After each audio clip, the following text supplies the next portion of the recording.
Isang Batangkenyong walang takot. Walang inuurungan. Jake Magnus. Jake Magnus TV nga po pala, isang Batangkenyong walang kinakatakutan at walang inuurungan sa paghihimay ng mga napapanahong balita dito sa ating bayan. Basta nasa katotohanan at tama ka, handa kang ipaglaban at kakampi ng mamamayan. Jake Magnus.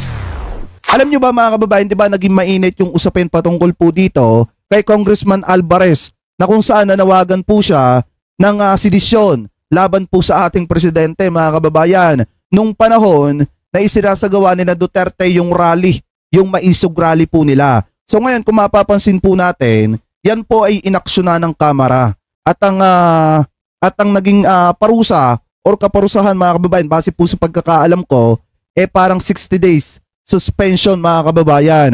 So ngayon, yan daw po ay malugod. Tinatanggap ni Congressman Alvarez yung parusang sensur na ipinataw ng Kamara kaugnay ng Ethics and RAPS mga kababayan. So ngayon, i-play po natin itong nakita nating balita patungkol po sa update ng ipinataw na parusa dito po kay Congressman Alvarez. Ano po, i-play na po natin. Sa utong 186 na pabor, 5 hindi pabor at 7 abstentions o hindi bumoto. Censure ang ipinataw na parusa ng Kamara kay Davao del Norte 1st District Representative Pantaleon Alvarez dahil sa disorderly behavior nito. Partikular na ang unparliamentary at hindi wastong mga pahayag sa publiko bilang isang mambabatas. Nag-ugat ang ethics complaint laban kay Representative Alvarez ni Tagum City Mayor Ray Uy sa mga kontrobersyal na pahayag ng kongresista sa isang rally sa lungsod. Kabilang na ang paghikayat nito sa Armed Forces of the Philippines na bawiin ang suporta kay Pangulong Ferdinand Marcos Jr. dahil sa pulisiya nito sa West Philippine Sea. Ginawa naman ang desisyon sa plenaryo ng Kamara bago tuluyang tapusin ang sesyon gabi ng Miyerkules, May 22. Bagaman inirekomenda ng House Committee on Ethics and Privileges na 60 araw na suspensyon ang ipataw sa kongresistang kilalang kaalyado ni dating Pangulong Rodrigo Duterte, inamyendahan ito sa plenaryo ng Kamara. The Committee on Ethics and Privileges finds that Representative Pantaleon D. Alvarez has indeed uttered unparliamentary and inappropriate statements which reflected negatively upon the dignity, integrity, and reputation of the House of Representatives as an institution and of the members of the House individually and collectively. Sa halip na 60-day suspension, ibinaba ng Kamara ang parusa sa censure. Isang uri ng parusa ang censure sa disorderly behavior ng isang kasapi ng House of Representatives at formal na pinagsasabihan ito na maging maingat sa mga pahayag at asal nito sa... Hindi pala natuloy yung 60 days. Mga kababayan, kasi ang pagkakaalam ko talaga dyan, 60 days. Mga kababayan, yun pala napapunta na lamang po yung 60 days na yon sa parusang censure na lang. Mga kababayan, ano po ngayon, ipagpatuloy pa natin. Publiko. The severity of a 60-day suspension appears disproportionate to the nature and context of his misconduct. Censure is a formal reprimand, a public statement by the House of Representatives of its disapproval of the conduct of Representative Pantaleon Alvarez. In this instance, censure would suffice in addressing the misconduct without being excessive. Sayang, sigurong iniisip ni Alvarez ngayon mga kababayan, dapat yung 60 days na lang. Kasi mga kababayan, kung titingnan po natin, pabor na pabor kay Alvarez yan. Kasi di ba mga kababayan, may mga absences siya, hindi siya na-attend ng mga patawag ng Congress. At hindi niya nagagampanan yung kanyang pagiging congressman or kongresista. So ngayon kung titingnan po natin, siguro nadidismaya dito sa Alvarez kasi nga naman, mapipilitan pa rin siya mga kababayan na pumasok. Pero kung suspended siya ng 60 days, may enjoy niya yung kanyang buhay. At matututo siya mga kababayan, kaso nga lang, yung 60 days ay ibinaba na lamang po. At censor na lang yung ipinataw sa kanyang kaparusahan. Ang akala ko kasi, kagabi nung nabasa ko sa article to, tuloy-tuloy na yung 60 days na suspension laban po dito kay Alvarez. Yun pala, hindi pa pala. Mga kababayan, at ibinaba na lamang po dito sa censure. Anyway, pagpatuloy pa natin. Harsh. Censure serves as a sufficient measure to address that misconduct without unduly impacting the ability to serve his constituents. This balanced approach ensures accountability while allowing for continued legislative contributions. Samantala, ayon naman kay Representative Alvarez, karapat-dapat siya sa parusang ipinataw sa kanya ng Kamara. Well, win some, lose some. Sa kabila rin nito, masaya rin umano siya dahil sa dalawang panukalang inaprubahan ng House of Representatives bago mag-adjourn ang sesyon ng Kongreso. Masaya rin ako kung basta yung dalawang importanteng bills ko, yung divorce at saka yung cannabis. Yung medical marijuana pumasok. Rosalie Coz, UNTV News and Rescue. Diyos ang aming sandigan, serbisyo publiko ang aming pinahahalagahan. Di ba yung medical marijuana, mga kababayan, parang isinusulong din ni Robin Padilla yan sa Senate? Ang pagkakalam ko, mga kababayan, isinusulong niya din yan yung medical marijuana. Pero anyway, mga kababayan, yung isang panukala niyang batas, yung about sa divorce, alam natin pumasok yon. Marami nga natuwa dyan na mga kababayan po nating Pilipino. Ano po yung panukala niya na divorce ay pumasok at aprobado na dito sa Congress, mga kababayan. So ngayon, maliwanag naman po na tinanggap nitong si Alvarez at sinabi niya na tama lang sa kanya yung parusang ipinataw na censure, mga kababayan. Dahil kung titingnan po talaga natin, kung ako lang yung tatanungin nyo, yung 60 days suspension talaga, mga kababayan, nakaparusahan dito kay Alvarez ay sapat na nakaparusahan para sa kanyang nagawa.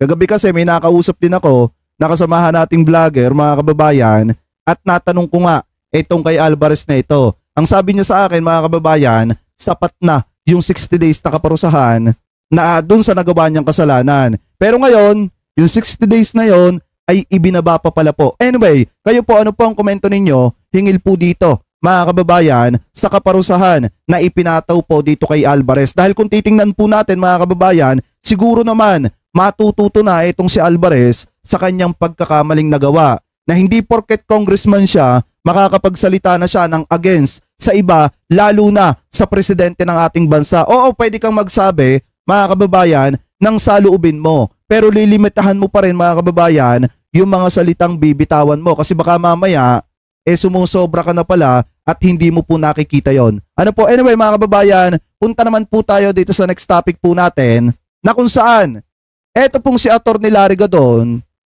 talagang mga kababayan, bukod sa may sinabi po siya about kay VP Inday Sara Duterte, talagang tinira din po dito ni Atty. Larry Gadon etong mga DDS vlogger or etong mga DDS vlogger.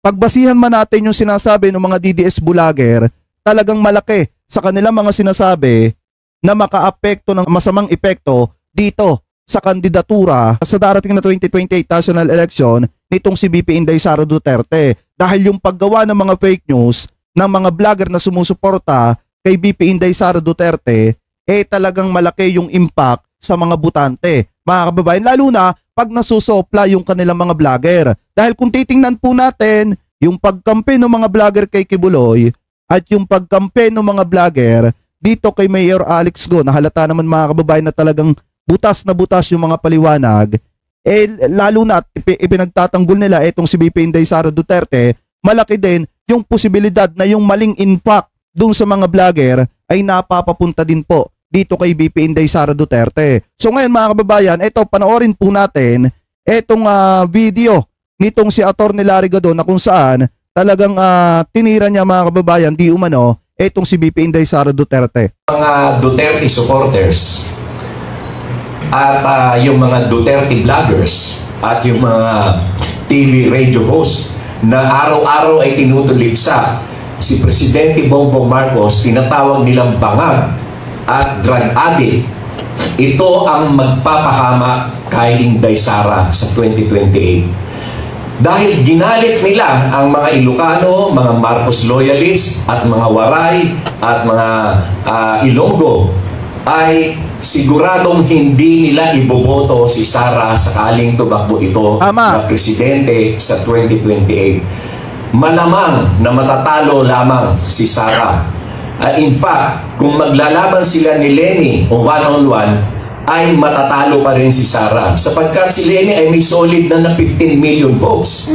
Kung tatanggalin mo yung Marcos votes at Marcos loyalists, mga Ilocano. Ito yung hindi naisip mga kababayan ng mga didishit na yan. Ano po, yun yung hindi nila naisip, lalo na yung mga vlogger na sumusuporta kay Duterte. Ano po, na kung saan, paano kung tumakbo si VP Lenny sa pagka-presidente sa 2028 national election mga kababayan. Malaki ang posibilidad na kung wala yung mga Marcos loyalists na boboto kay Inday Sara Duterte mga kababayan, matalo lang ni Lenny or ni former VP Lenny mga kababayan, etong si Sara Duterte. Dahil kung titingnan po natin, si VP Lenny mga kababayan may 15 votes, solid na. Paano pa kaya kung yung ibang mga Marcos loyalists bumoto dito kay Lenny, di talo na si Duterte? Kasi ang katuwiran ng iba, lalo na ng mga Marcos loyalists, boboto na sila sa ibang kandidato, wag lang manalo si VP Inday Sara Duterte. Kasi nga, nagalit po sila at sumama yung loob nila nung tinitira na ng mga Duterte etong si PBBM. At nung tinitira na ng mga vlogger ni Duterte etong si PBBM at tinatawag na bangag kahit wala namang ginagawa na masama si PBBM laban po dito sa mga Duterte. Mga kababayan, ngayon, kung pagbabasihan po natin itong sinasabi ni Atty. Larry Gadon, napakalaki na posibleng mangyari po ito sa 2028 national election. Paano na lang pag hindi tumakbo etong si Gibo Teodoro at ang tumakbo mga kababayan at ang maglaban lang sa presidency ay etong si Lenny at saka itong si Sara, di talo na agad etong si VP Sara mga kababayan. Dahil mga kababayan, malaking posibilidad na kung eto lang dalawang ito ang maglalaban sa presidency sa darating na 2028 national election, solid na may solid na kay Lenny 15 million votes. Paano pagka bumoto pa yung ibang mga loyalista dito kay Lenny? Paano na si Sara? Yan yung hindi po nila naisip. Ano po ngayon, ipagpatuloy pa natin. Votes na napakalaki niyan ha. Isipin nyo, Ilocos Norte, Ilocos Sur, Pangasinan, La Union, Cagayan, Isabela, at yung mga Ilocano sa Mindanao. Napakaraming Ilocano sa Mindanao at saka sa Cebu. Tanggalin mo yan at ibigay mo kay Lenny, panalo si Lenny, talo si Sara. Dahil sabi ni Orlando Macaboswe, nananaginip ka naman na kayang talunin ni Lenny si VP Sara. Malaki ang posibilidad. Dahil kung 20% lang ang mga DDS mga kababayan at 31% ang Marcos loyalists, paano kung yung 31% na yon ay bumoto kay VP Lenny, di talo na si Sara. Mga kababayan, dahil alam naman natin, may 15 million votes, solid votes, etong si Lenny. Paano pag napadagdag pa yung 31%? Di talo na yung Sara ninyo. Diba, ipagpatuloy pa natin. May solid na dating 15 million si Lenny Ang mahirap dito sa mga vloggers na ito, at itong mga DDS supporters na ito, hindi sila marunong ng political mathematics. Si Presidente Duterte, si former President Duterte, nanalo lamang siya dahil sa boto ng Marcos loyalists at mga Ilocano. Dahil kasi bago nagkaroon ng DDS, nagkaroon ng Marcos loyalists, Marcos loyalists muna bago nagkaroon ng DDS. Kaya yung mga DDS dyan, lalo na yung mga DDS vlogger, huwag kayong magmamayabang na kayang talunin ni Sara si PBBM. Dahil kung wala yung Marcos loyalists, walang DDS, tandaan nyo yan. Diba, ipagpatuloy pa natin. Noong panahon na yon, ang kalaban ni Presidente Duterte ay si Mar Rojas at saka si Binay. Parehong dilaw yun. So natural, no choice. No choice ang mga Ilocano, ang mga Marcos loyalists, lalo pa at ipinangako ni Presidente Duterte at then Mayor Duterte na ipapalibing niya sa libingan ng mga bayani si President Ferdinand Marcos Sr. So siya ay binoto. Alangan naman na iboto ng mga Marcos loyalists at mga Ilocano si Mar Rojas at saka si Binay. Tinatawag nilang magnanakaw si BBM at ang Marcos family. Di siyempre, forced to vote for Duterte. Kaya hindi sila pwede magmalaki na napakalaki ng boto nila. Magwa-one-on-one si Lenny at si Sara, malamang matalo si Sara. Dahil kasi hindi siya iboboto ng mga Marcos loyalists at mga Ilocano. Alam nyo ba mga kababayan, nung umattend ako dun sa rally, yung Sara Resign rally, Ano yung katuwiran ng mga tao na nagpunta doon? Mga kababayan, ang sabi nila, okay lang kahit sinong iboto namin sa darating na 2028 national election. Basta wag lang si Sara. Ayaw namin kay Sara kasi nasasaktan kami sa ginagawa ng tatay ni Sara. Yun po yung sinasabi nung ibang mga Marcos loyalist na nakakausap po natin nung nagpunta dun sa rally. Mga kababayan, ngayon kung titingnan po natin, marami mga taga Ilocos Norte ang hindi na po talaga natutuwa sa ginagawang mga rally-rally na yan ng mga Duterte laban po kay PBBM. Ang katuwiran po nung iba, mga kababayan, bahala nang manalo yung iba, basta wag lang si Sara. Yun po yung katuwiran po nila. At susuportahan nila yung iba, basta wag lang daw po si Sara. Yun po yung sinasabi ng ibang mga taga Ilocos Norte, mga kababayan. At may mga nakakausap din tayo na mga supporter na taga Davao na sumusuporta kay PBBM na ang katuwiran po nila, di bali ng iba yung suportahan nila basta wag lang manalo si BP Inday Sara Duterte. So ngayon kung titingnan po natin yung mga DDZ vlogger dyan na nagyayabang na sinasabi na kayang manalo ni BP Inday Sara Duterte sa darating na 2028 national election, abay mag-isip po kayo ng maraming beses. Dapat nga ang ginagawa ninyo ngayon, pinipilit nyo pa rin na pagkaisahin yung sambayan ng Pilipino kaysa siraan yung ating presidente. Ang nangyayari kasi mga kababayan, sinisira nila si PBBM ngayon pero hindi nila naiisip na kailangan nila ng boto ng Marcos loyalist. Ano po ngayon, ipagpatuloy pa natin. Tawagin ba naman nilang bangag at adik si BBM? I-expect mo ba na boboto pa sa kanay kay Sara yung mga yan? Natural, hindi. Tama. Galit na sila ngayon eh. Ang may kasalanan yan, ang napahamak niyan ay si Sara. Kagagawan ng mga DDS vloggers at mga DDS supporters at mismong yung tatay niya.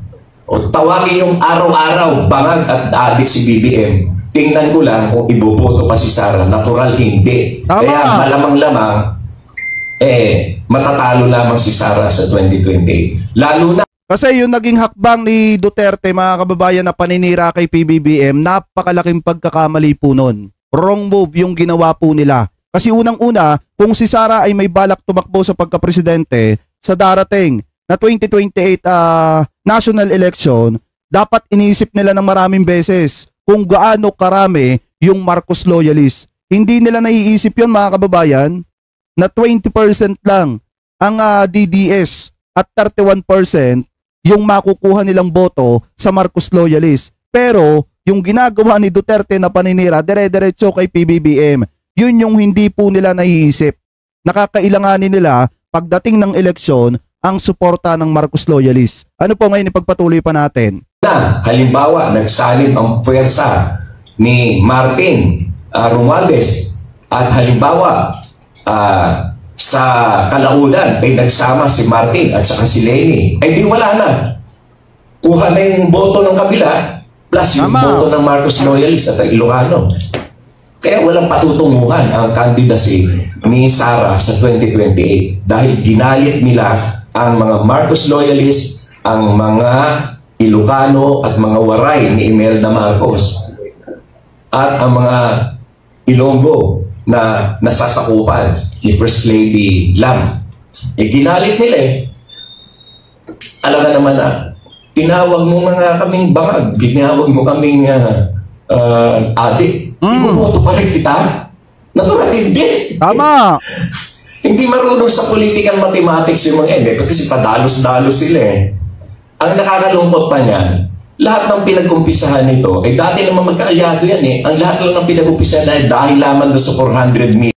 Sabi dito, tama, usapan na yan. Wala nang boboto sa lahat ng mga tuta ni Duterte. May picture ako sa'yo, Idol Jake Magnus. Ako yung nakasandong puti. May balbas na puti na rin, haha. Nakasubscribe ako sa channel mo, Idol. Ay, mega love shoutout po ako, Kuya Alberto Doroja. Isa po ba kayo sa nagpunta dun sa rally? Kasi yan po talaga yung usapan namin.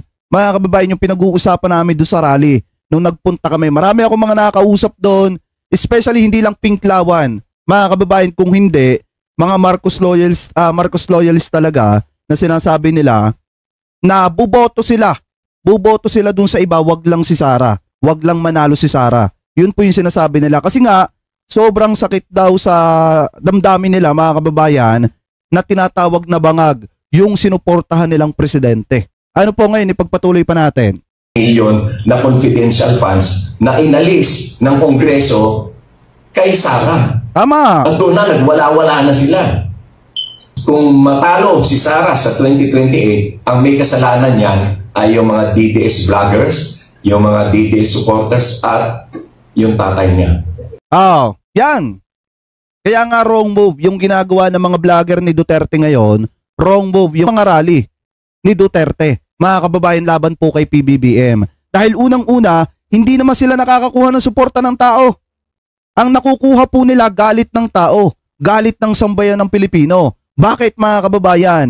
Kasi unang-una, sinisiraan nila yung presidente na wala namang masamang sinasabi sa kanila or hindi naman sila tinitira nung presidente. Dapat nga mga kababayan, ang ginagawa po nila, nakikipagkaisa po sila sa ating presidente, tinutulungan nila na mapaunlad ng ating gobyerno, ng bagong administrasyon, etong ating bansa, kaysa batikusin po nila. Pero anong ginagawa mga kababayan? Tinitira po nila ang ating presidente at mas lalo pang nasaktan ang mga Marcos loyalists nung nakita nila na yung mga kasamahan dati ni PBBM mga nagsipabaligtaran, hindi lang nabigyan ng posisyon mga kababayan, tapos nakikitira na rin po sa ating presidente kasama ni na Duterte. Doon mas lalong nasaktan yung mga Marcos loyalists. Kaya yung mga magbabalak tumakbo dyan sa line-up ni Duterte sa darating na 2025 midterm election at sa darating na 2028 national election, mag-isip na kayo ng maraming beses. Kasi pagdating po sa boto ng Marcos loyalists, malaki ang posibilidad na masiro po kayo.